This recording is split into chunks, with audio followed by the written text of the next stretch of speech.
وهذا ما نشهده والحمد لله.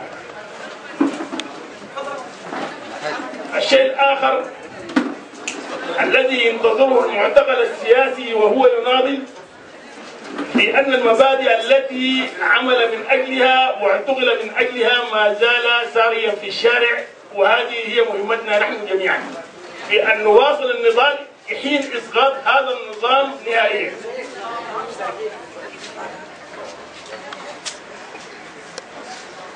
الغريب في أن الجهة تعتقد هي اللي بتهدد وحدة السودان، هي اللي بتقود حرب، هي المجوع الناس، هي اللي راهنة إرادة البلد للخارج. وبيعتقل منه؟ بيعتقل الناس اللي بيعملوا من أجل وحدة هذا البلد واللي عايزين يعيدوا الديمقراطية وكرامة الوطن. نحن جميعا يجب أن نتجه كقوة واحدة في اتجاه إنقاذ السودان من هذا الكابوس اللي وقع فيه.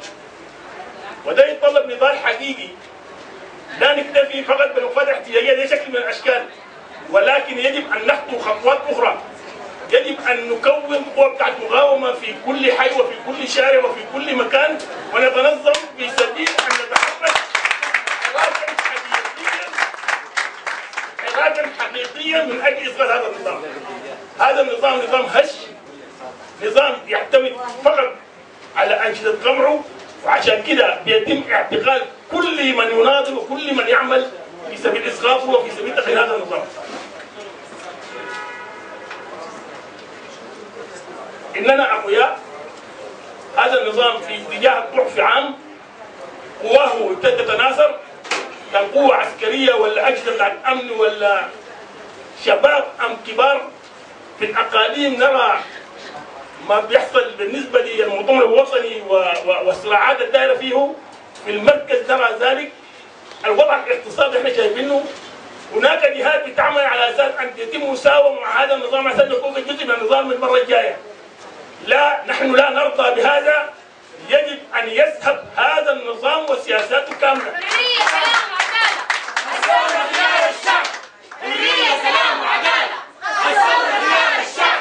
الشعب سلام وعدالة، إسقاط النظام.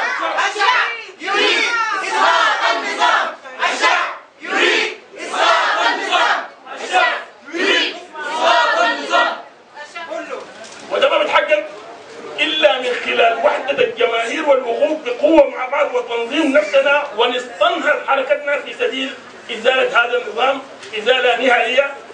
أحييكم وأحيي المعتقلين وأطالب بإطلاق سراحهم، لأنهم يدافعون عن الحرية والعدالة والكرامة. وشكرا جزيلا.